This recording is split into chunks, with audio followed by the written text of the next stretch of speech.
Inside Story Uganda, real source of political updates.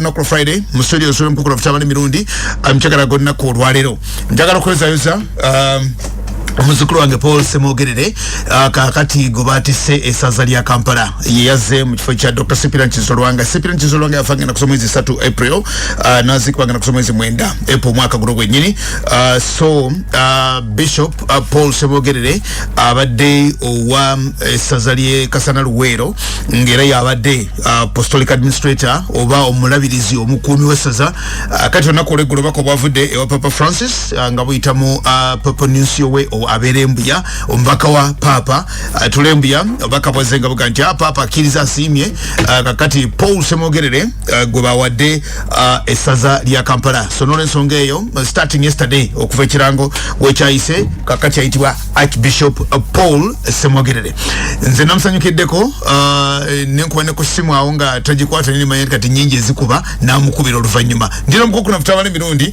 era kyemanyi nti naye musanyufu nyuma yita amalebu oba oyagala okumutabula kwata ku Kereziya ajagala tatera kusoma buli sande naye ate bwoyagala okukwata ku Kereziya tamala ate omujeyo nze nsukulaba Paulo yawangudde akalulu William yawangudde akalulu ebege patwa manyi akalulu Paulo yawangudde obwamu zokosomaka akatabu nakawandika 2:12 what divides a state and religion wakawandika 2:12 okay tabale biro ntalikire mukano kwetratandikira ngamnana Apple beryemeka ngamnana Apple 2:2 sorry 2:12 2012 jemyaka mwende jise sate kale wewunye wakawandika ngamnana Apple 2012 ate Dr. Cyprian Kizolwanga twamuzikanga mwenda April 2021 ngoise emyaka juno jonna emyaka jiba mwenda 10 myaka mwenda kati ekyaba kino ku page 5 obuza kwatuliza ubuzo ti wakali bazo kwa munga bawulira bazo kwa munga be a broadcaster must be very concerned with the time kale ntandikirawa limits of religious leaders wemba ntandikira ekyama kino ku page 5 ayina wayogera nti limits of religious leaders. There has always been a conflict between religious leaders and politicians and state organs. In my opinion, religious leaders can only involve themselves in politics when politicians fail to play their role properly. The politics is like boxing, the coach is like boxing. The coach throws the towel in to save a player who no longer is able to make rational judgments. Religious leaders can come in case of a political stalemate, but when they do, they must follow the following principles of politics. The church should come in where the government undermines the interests and not support the opposition. For example, if the government is biased against another faith, like Idi Amin, the Idi Amin regime, where covert sessions were against non-Muslims, where some religious sects were banned, or in Burundi, where seminaries were abolished and prayers were restricted. In such cases, the church is free to fight back. The church can also fight the government that neglects its responsibilities, like ensuring peace, controlling the army and parliament, and undermining institutions. Therefore, religious leaders can venture into politics only when the following situations prevail. Number 1. Why a bad government threatens the survival of the churches or religious institutions. In China, the Catholic Church is controlled by the state, and it is the state that appoints the bishops and the cardinals without the consent of the Vatican. Also in countries like the former communist countries, where seminaries had been locked and closed, as well as seminarians. Number 2. Where religious leaders are targeted and killed. If the situation is allowed to continue and consolidate itself, this will eventually result into a dysfunction of the church. Therefore, under such situations, the religious leaders must fight back and remove that government. 3. Where the government fails to protect its citizens. This means that the state has abdicated its responsibility and is no longer a state. So organized groups like the church can come in to guide the society. Echokuna. This also happens where soldiers take power, or when the United Nations comes in to restore order after a government has failed. Congo.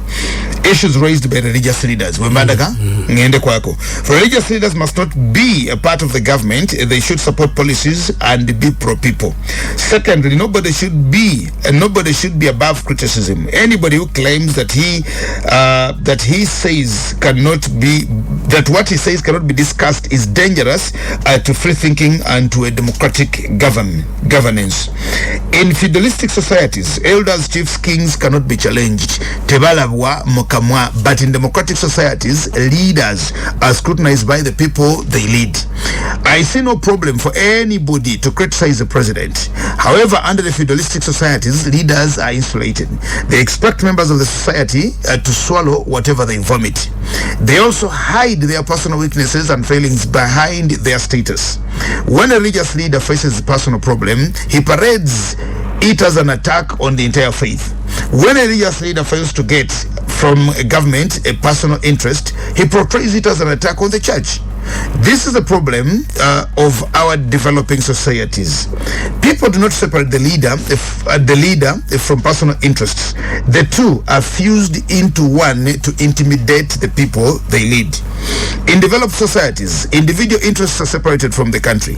For example, in the Catholic Church, the church's interests are distinguished from the individual bishops. For example, the bishops of a country sit to express themselves through a pastoral letter. What is contained in a pastoral letter reflects the feelings of the entire Catholic Church. In Uganda today, the church is divided into 4 archdioceses. Therefore, the power and influence, the two Cardinal Nsubuga and Cardinal Wamala were not inherited by Archbishop Ruwanga and his successors.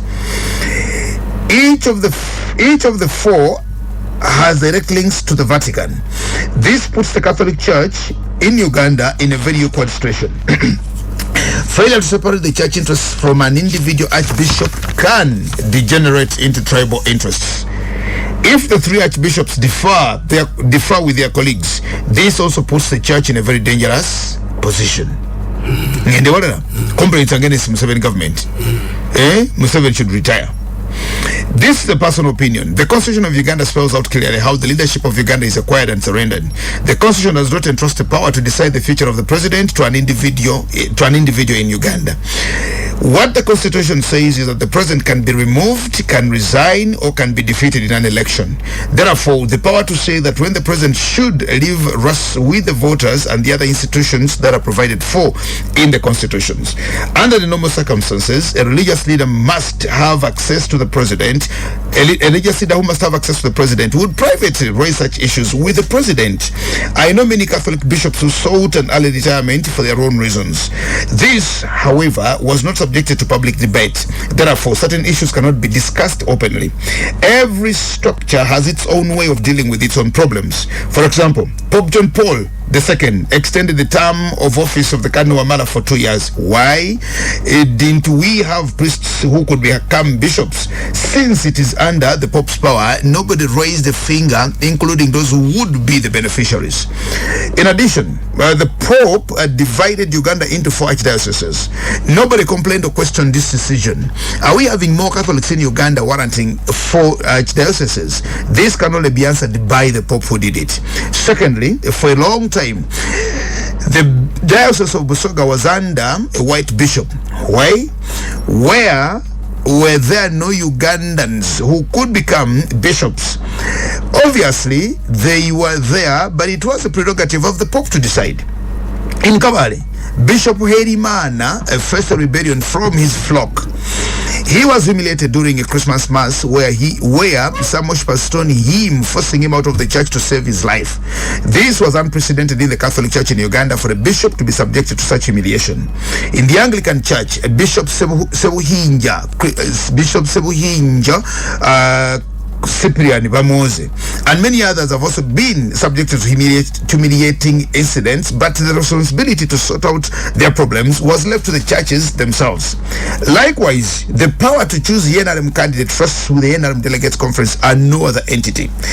Others can give advice but not give directives. Anybody who wants to influence the outcome of the NRM Delegates Conference must either be a delegate or a candidate.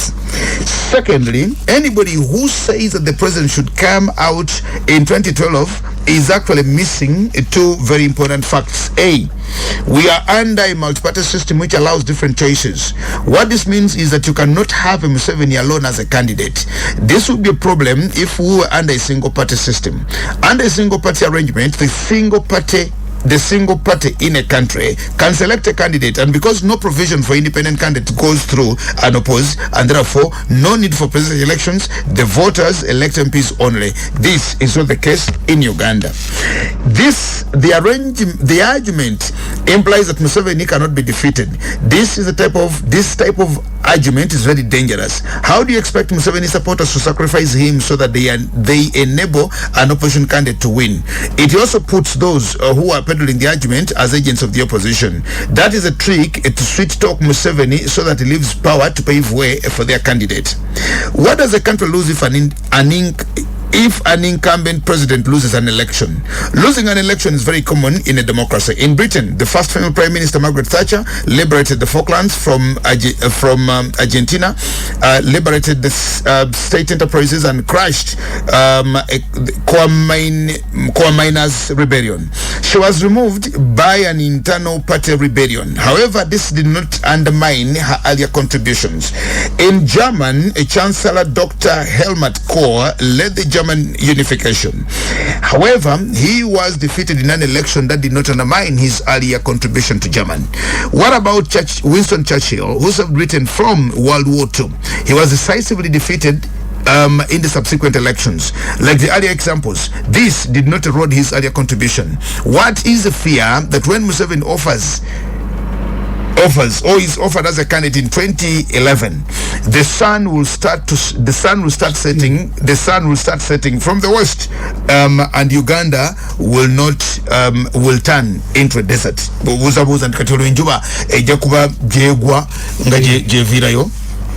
Non-political science principles ngendao anti kakati kubuli tenegamba ntinga mu mwaka libya mu bikole mukirize system zendala buzikola tikakati obawa abadde wabatagala semwogeze baba badde tebali kibayinza kikolera kati kibayinza kikolera wa tebalina. This is the principle of the church. Atera abagobereza abakiriza abakristo babali tebalina basobola gamba nti twagenze wa papa mubaka wa papa netumga nti twagala gundi atayina bakadde be wano yasomye ekiwandiiko ne evidence bifuka atayina bakadde be atayina tiba muzaala wano bali omukulu w'ekikajja olumbi lugaanyi abamu bagamba nuganti wa emmere mulye naye omusika sijja muteekako nagaana nalumejiiko naye ono tayina nabagobe wano. Why? Whoever joins the Catholic Church knows its principles. Nti Roma bweyogera temuddamu kati namwe mukkirize ng'ebyabannamu era nesemwogerere naye abadde tateekawo kazito kati bannange nabeera mutabasemwogerere nabeera mukumbakakirize tugivaamu kakati singa eyo element yemutwala ne mu birala ne mukkiriza nti delegates conference yeronda candidate w'NRM principle of exclusivity nti jotabeera goba toli exactly. If you want to elect a pope become a cardinal ogende mwenkerevu. Likewise, if you wanted to influence the outcome of a delegates conference, be a member who qualifies to attend the delegate conference or be a candidate. Kakati mwechi chibalema wali usomesa wano anti olo someone yali ya Easter ngeri paid for ne bavuma Museveni atulaga omusika gwenzo okulaga baboza kardinali wano bamugatulaga omusika anasikira papa mumanyi. Why do you believe nti you Museveni oba Bishop Semogerere kakati eruwero era bagenda kuteeka yugo bagala bagenda kugamba nti kakati musaza lye ruwero basindise ugundi nga Bishop wakasana ruwero ati bali awakanya ati bali kuwakanya era bana sindikanga noli nainga bamwandiriza nti mmwe ebyamwe tebabiyingiramu yo government esirika bakuba bamuoza emigo mu church government yayingiramu Sebuyingi bamutega empiso n'agituulako government yabiyingiramu Herimana bamukuba amayinja kwa lutaali naddukako ekabaale papa n'aleeta keyateeka muzungu kuba Herimana yali akolagana n'abayekera abala PF bano ne basuspecting nti sente zaffe ezeekerezi era yali akwasizza Kadino Wamala Sebuyinja we kabali the church in Rwanda yali yagala okulaga bano the church yamuyingidde mugundi eyingidde mu position weewaffe bali banoonya Herimana did the government intervene bali tu muzungu ekabali. So that's the same principle that you're driving mu kitabo kino kibayita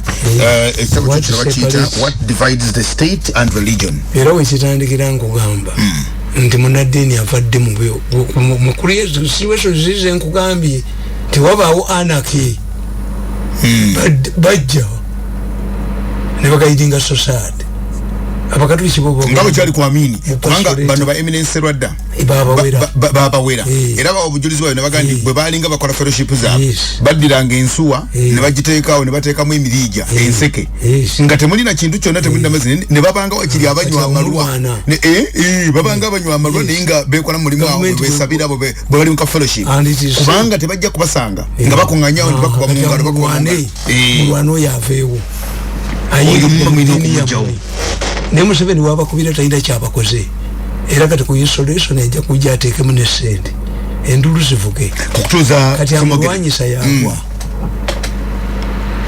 amulwanyisa yagwa kubanga atagoberedde principles ziri ti when do we come in to help opposition batuli bali filis babitas tusula tawulo nga logo banyigiriza bampa ya naye tubala bantu abantu babanyigiriza babira okunyigiriza abantu bano bawuli baka government yetu yambe bagoba abantu kutaka bagoba abantu bibanja byabwe bagoba abantu road we baba kwatira abazungu bali bagabetaka bamanya potential people to bribe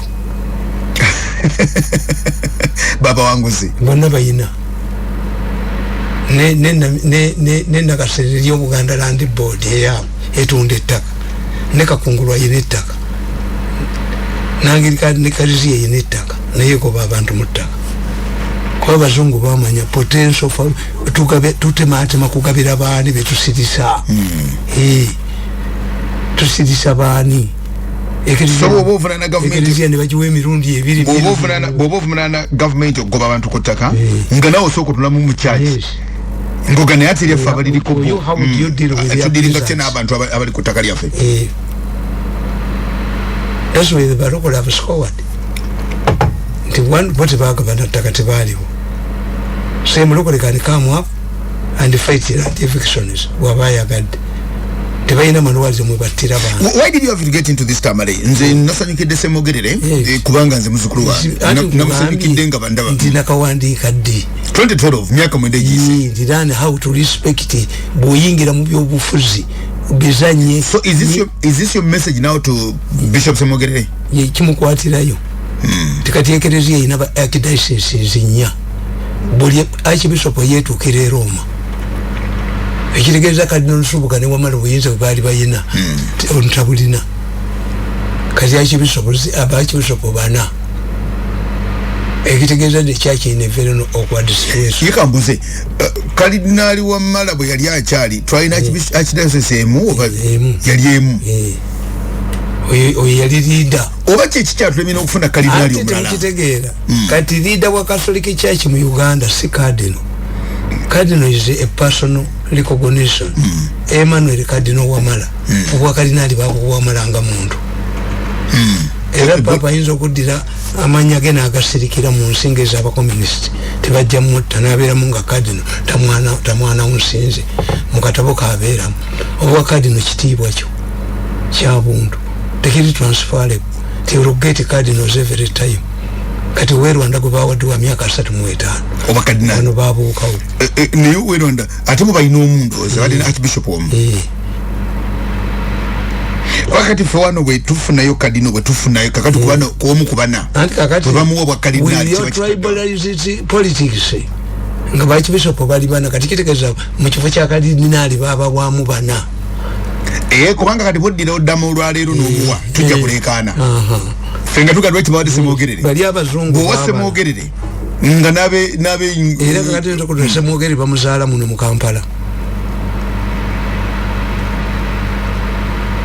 tu lwaki Kasana Luweero what you don't know mu byafaayo byaffe wano abakristaayo babalagira bave Masaka batambuze ebigere badde Kyaggwe n'abakristaayo abakatoliki abali Kyaggwe ne babalagira batambule badde Masaka. That's why omukristaayo w'e Kyaggwe n'omukatoliki w'e Masaka bali ku extreme. Era Kiseka kye kyaba mukyayise nnyo nyina yamuweeka ku mugongo mujje Masaka badde Kyaggwe. Kiseka etadde Catholic Church omulundi ogwo kutwalayo obubaka nga Kardinali Nsobo gafudde yali tayingira mu church mu Catholic Church. This is why nti Apollo Nsibambi yagenda nga Kigundu afudde ekibulire bamuleeta emisinde. Baba Siramu tebalina Kigongo tebalina Kirunda tebalina Moses Ali ng'obalabayo nga bagenze mu byakyaki byammwe bali ate Nsibambi yali akoze ensobi yawasa sekitale wa Kigundu nafuna ebizibu bingi teyalinnya yali adde mu kkomera afa agendayo Kigundu Sulaiman Kigundu because you don't understand these dynamics wetaaga nti olina mu ssomero gy'ogenda ozisoma bw'oyingira mu muzikiti wafunye wuzu nti oddire Matiya omuwa obwambasada e Saudi Arabia nga kabaka wa Saudi Arabia bamulaba mu muzikiti Matiya aligenda yudde Matiya akoma mikundi Madina tagenda Mecca Jidda tibakoma batali bakoma Jidda yes kati oba okoledde bwereere tolisembera di ku Kaaba ono gundi ani Musumba bali bagala omulonda Isaac Musumba bali bagala omulonda kuba Secretary General owa OIC ne mukazi we mukatoliki OIC n'okukyuka yakyukira ku muceere Makerere bamubadda buluda yakyukira ku buluda wamanzi jukira bali twali tusabye ekyobo Secretary General owa OIC yes ne kandi ekiyigo mwaleeta wano waliwo omusajja omulala bali bamulonze ku ambassador tebamutwale Saudi Arabia nga musajja munubi ne bamuleetera senga wagundi senga naga nti yakwata omwana wange. Case was a very interesting case era ne babumuma because for you are not guided by these principles nti kati bakibisoba balina kutuula aba ndi Museveni bw'omukubira wano asobola okugenda e Nyamitanga era nayogera ne Papa bwe yagenda era okulaba Papa omuyita yagenda na Monsignori tewali wano Bishop yamwirekerako yes because the Pope is the head of state abana munne kakati bw'oba totegera bintu ebyo byebyo babonyabonya so gwe Bishop Semwogerere era wano wekatandikira wano waliwo wekatandikira we nkugambira nti bw'okunga abantu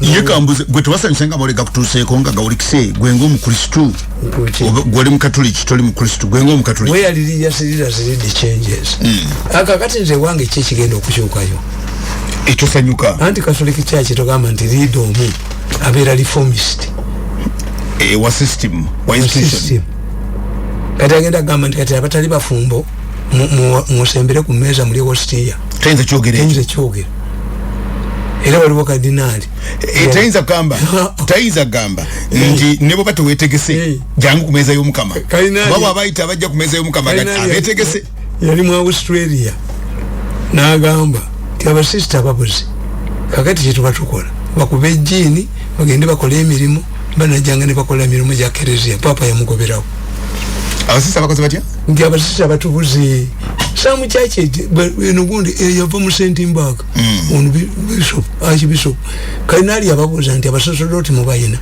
bamunajjanga mu seminari y'Entobokka bana bagenda mu Sentimbaga be bantu abakuze kati product yeeyo eya Kardinali Nsoboga we shall reach a time to export bishops priests kakati ababuulizi b'enjiri abamanyi mumuleeta abazungu naye ate n'abalokole bagenda ne babuulira enjiri. The future of the Catholic Church is in Africa and Latin America. Era kivula no papa ava mu Latin America. Just priests bebali abagamba ono Belgorio Argentine. Yes. Belgorio Argentine. Yes. Mario Belgorio. Kakati nkugamba, when you go to Asia, they tell you, once you see monk demonstrating on the street, the government has fallen because the monks need one thing, to be in their monasteries and think. Kasana bo balinyako chimbagamba nti mumugamba Islamic fundamentalism emirimu gy'abasiramu gyonna mugitutte. Kuba the first generation of Muslims bawasa abakazi bana ne bazaala abaana bangi ne batagenda mu ssomero ne badda mu business ne baga nti colonialists told the Anglicans make sure that you maintain close relationship with the Muslims. Why? They will control commerce. Nti mpira gwabisa mpira nti Jumali mwite sulawo. That was the first generation. Muluka etudde kakati utoda mwalimu abasiramu bameka abavuga emmotoka everywhere mubetutte bucha muzirumbi taxi muzirumbi era nawulidde bana abasajja bano bagezi basosene bakuba mu monitor nti Baluku ya survivors nebalyoka bakuba kati bagambe amnesty kati bagala budget ya amnesty tekiriyo. You used the amnesty system. Whoever was given amnesty went back to fight. Kakati find a solution. Baba amnesty nibaddayo. Kakati find another solution. My humble proposal is that abaana abo mubafunire ba moderate sheikhs ba Kisule ba Katereka ba Byekwaso, the moderate ones babasomese mudalasa mubazeyo ba Imam Kasozi mubajjemu obwana lukalala. Ba Imam Kasozi babasomese ebituufu mbu baba obusente butono bagenda ne sente abalwanirwero mu aba sente meka. Why didn't they fight? Bagenda ne baba obusente butono kati tebali ku anti bano banonya budget era yapanze banene abasangayo mu parliament. They are looking for budget for amnesty. The only reformed person eyita mu amnesty Sekito na Yugeria Kasita era nayo mulaba ali antagonistic. Why this is a planted ideology which must be uprooted by rehabilitation. And abamba commenting kakati when you comment about Congo they don't understand it. Nti ADF nabaganti all terrorist organizations zija to feel a vacuum. There's no the Congolese government does not have control in those areas. They only protect the big cities. Abana babati batadde eggwanga lyabwe musiki balonda n'abaami ne basoloza omusolo omukazi omulungi bamutwala omuwala omulungi bamutwala because the Congolese government has no control there. Yeyo sije bali bagala n'okutambuza republic ya Yira okutuuka kubanga Yira republic era bano yali ekusingira ddala bwetyo okufuna Uganda atandika ebyamumbere. Why? This area is dominated by Bakonzo.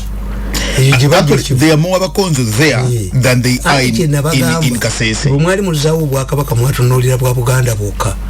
But you have kings who cut across borders. Exactly. Actually ndozo wa Buganda ikayata crossing borders. Yes. Luta Jesebe Mukerenji ono owabagiso erije bali bebaluya bwe bali bazika owabateso era bali bamuzika ali wano bwe bali bamuzika yakulembera delegation ye Kenya. Yes. Yali gundi ono wetangula Moses wetangula yakulembera delegation ya Kenya. Actually era nagamba nogamba ndi abananga ku munondi guno naffe tuwade twagala omu kukaddako ave waffe kakati mu mwakirowozaako nti the problem with you and is Bakonzo abakonjo bayinza okubanga bali million 2 mu Uganda naye nga bawera million 10 nga the rest bali eri their king is here kati kimwakirowozaako they are more abagisu bebaita ababuku in Kenya neka baka bwali ruddawo Uganda but they are more abagisu in Kenya bano balayira ne mawu waliwo enjawulo bonna bajaluwo baluwo baluwo kabaka bwali ruddawo Halino. Did you think about it? Bohwana bateso. Mori ature. Babusu banenga atiri ya bateso. Bateso be Kenya. Nenga te bwana bo bali eno. Bebali na ye. Restoring the kingdom is a look at one kingdom that was creating antagonism. You did not have time to think about this. We are hosting kings who cut across influence, cut across territorial borders. Nekati operation Shujaa tetu yambe kusolvinga problem kwa kati nengo do kati basaza over we must be there for more than 20 years. Tamale, when some of us thinking this should end tomorrow, what alia kulimba one tate bamanyi one this is a joint operation. In fact Congo took advantage of us. Nafe twade tuyine chifulu ku ekiteri nana tukanti bana nanga kyanema muje mukikube abati gomya kwegende wafi babati bayina yokonto bakuma bibuga binene bibeni abana ne bekolire nsi yabwe bayine enja competitive bali maye misiri jenjaga the rich pharaohs so muingire kenu mutiyambi Lebanon until the coming of the Hezbollah is area yaina a buffer zone of 8 square miles for 20 years. The Americans have been in Afghanistan for 20 years until they have trained those people to manage themselves.